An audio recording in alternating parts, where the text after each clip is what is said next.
దళిత హక్కుల పోరాట సమితి తెలంగాణ రాష్ట్ర కౌన్సిల్ ఆధ్వర్యంలో ఈరోజు విలేకరుల సమావేశం నిర్వహిస్తూ ఉన్నాం. ఈ సమావేశంలో రాష్ట్ర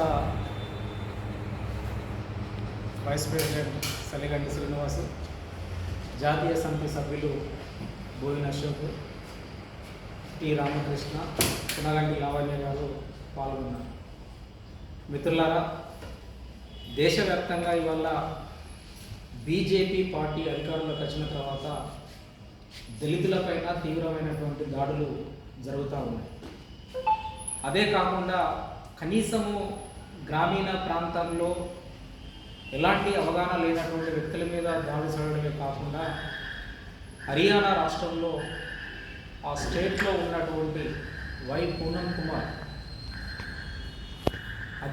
పోలీసు ఉన్నతాధికారుల వేధింపులు తట్టుకోలేక ఒక 7 పేజీల లెటర్ రాసి చనిపోయినటువంటి సంఘటన యావత్ భారతదేశంలో ఉన్నటువంటి దళిత సమాజాన్ని దిగ్భ్రాంతికి గురి చేసింది. ఇవాళ ఉన్నతమైనటువంటి చదువులు చదివిన, ఉన్నతమైనటువంటి స్థాయిలో ఉన్న దళితుల మీద ఇవాళ ఆగడాలు పెరిగిపోతాయి అనడానికి ఇది ఒక ప్రత్యేకమైనటువంటి నిదర్శనం. అదే రకంగా సుప్రీంకోర్టు ప్రధాన న్యాయమూర్తి అయినటువంటి గవాయి పైన చెప్పుతో దాడి చేయడం అనేది కూడా ఈ భారతదేశ రాజ్యాంగ వ్యవస్థకు ఒక మాయని మచ్చగా మిగిలిపోయింది. ఇలాంటి సంఘటనలన్నీ కూడా ఈ దేశంలో దళితులకు బీజేపీ ప్రభుత్వంలో రక్షణ లేదు అనేది ఇవాళ తేటకెల్లమైంది. అనేక సంవత్సరాలుగా రాజ్యాంగం అనేక దళితులకు హక్కులు కల్పించినప్పటికీ కూడా రాజ్యాంగబద్ధంగా దళితులకు జీవించే హక్కు, మాట్లాడే హక్కు, మత విశ్వాసాలను కలిగి వాక్ స్వేచ్ఛను కలిగి ఉండేటువంటి హక్కు రాజ్యాంగంలో ఉన్నప్పటికీ కూడా ఇవాళ ఆర్ఎస్ఎస్ సంపర్సరి వాళ్ళ కనసాగంలో నడుస్తున్నటువంటి దేశ పార్లమెంటు వ్యవస్థలో ఇలాంటి సంఘటనలు కోకొల్లుగా జరుగుతూనే ఉన్నాయి. దీన్ని దళిత హక్కుల పోరాట సమితి తెలంగాణ రాష్ట్ర కౌన్సిల్ తీవ్రంగా ఖండిస్తూ ఉన్నది. ఏదైతే హర్యానా పోలీసు ఉన్నతాధికారులు పూనం కుమారు ఆత్మహత్యకు చేసుకోవడానికి కారణమైనటువంటి అధికారులపైన ఎస్సీ ఎస్టీ అట్రాసిటీ చట్ట ప్రకారంగా కేసులు నమోదు చేసి తక్షణమే వాళ్ళను అరెస్ట్ చేయాలని చెప్పేసి కూడా మేము డిమాండ్ చేస్తూ ఉన్నాం. కంటి తులుపు చర్యగా ఆ రాష్ట్ర ప్రభుత్వము డీజీపీని సెలవులపైన పంపించింది. ఇప్పటికీ 7 రోజులు అవుతున్న పూనం కుమార్ గారి యొక్క పోస్ట్ మార్టం కూడా జరగలేనటువంటి పరిస్థితి.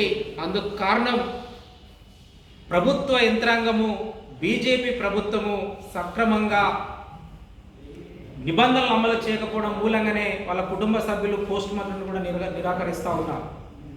తక్షణమే ఆ ఆత్మహత్య ఉదంతంలో ఉన్నటువంటి అధికారులపైన చట్టరీత్యా చర్య తీసుకోవాలని డిమాండ్ చేస్తూ ఉన్నాం.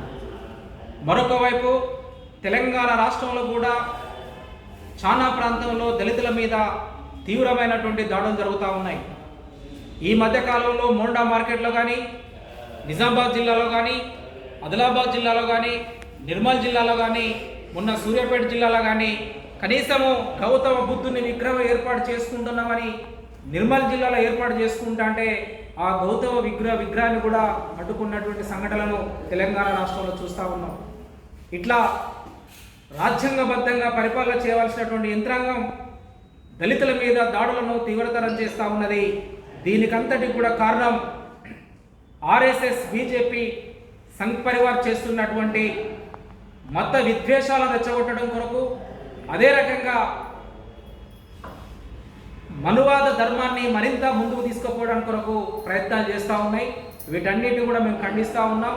తెలంగాణ ప్రభుత్వం ఎక్కడైతే దళితుల మీద దాడులు జరిగినా, దళితుల మీద ఇలాంటి అగాత్యాలకు పాల్పడ్డ తక్షణమే ఎస్సీ ఎస్టీ అట్రాసిటీ కేసును నమోదు చేసి వారిని రిమాండ్ చేయాలని కూడా డిమాండ్ చేస్తూ ఉన్నాం.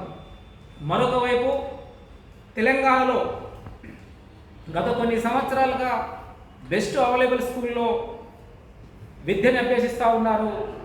దళితులు దాదాపుగా 27,000 మంది తెలంగాణ రాష్ట్రంలో 250 పాఠశాలలో విద్యను అభ్యసిస్తూ ఉన్నారు. 2022 నుండి ఇప్పటి వరకు కూడా స్కాలర్షిప్లను విడుదల చేయకుండా 180 కోట్ల స్కాలర్షిప్లను విడుదల చేయకుండా గత ప్రభుత్వం నిర్లక్ష్యం చేసింది. ఈ ప్రభుత్వం అయినా వెంటనే ఆ స్కాలర్షిప్లను విడుదల చేయాలని చెప్పేసి కూడా దళిత హక్కుల పోరాట సమితి తెలంగాణ రాష్ట్రంగా మేము ప్రభుత్వానికి విజ్ఞప్తి చేస్తూ ఉన్నాం. అదే రకంగా చేవెళ్ళ డిక్లరేషన్ పేరుతోని కాంగ్రెస్ ప్రభుత్వం అనేకమైనటువంటి హామీలు ఇచ్చింది. ఈ హామీల్లో దళితులకు భూమి, ఇల్లు తదితర సదుపాయాలు కల్పిస్తామని చెప్పింది. మొన్న ఇందిరమ్మ ఇంట్లో కూడా కేటాయింపులో కూడా దళితులకు వారికి కావాల్సినంత కోట మేరకు ఇవ్వలేదు. ఏ ఊరికి వెళ్ళినా ఎక్కడికి వెళ్ళినా ఇల్లు లేకుండా ఉండేటువంటి వాడు ఎవడు ఉంటాడంటే దళితులే ఉంటారు. ఆ దళితులకు కూడా ఇల్లు ఇవ్వకపోతే మరి ఇందిరమ్మ ఇంట్లో ఎవరు ఉండాలని చెప్పేసి దళిత హక్కుల పోరాట సంఘంగా మేము అడుగుతా ఉన్నాం. అదే రకంగా గత సంవత్సరాల నుండి ఎస్సీ ఇండస్ట్రీ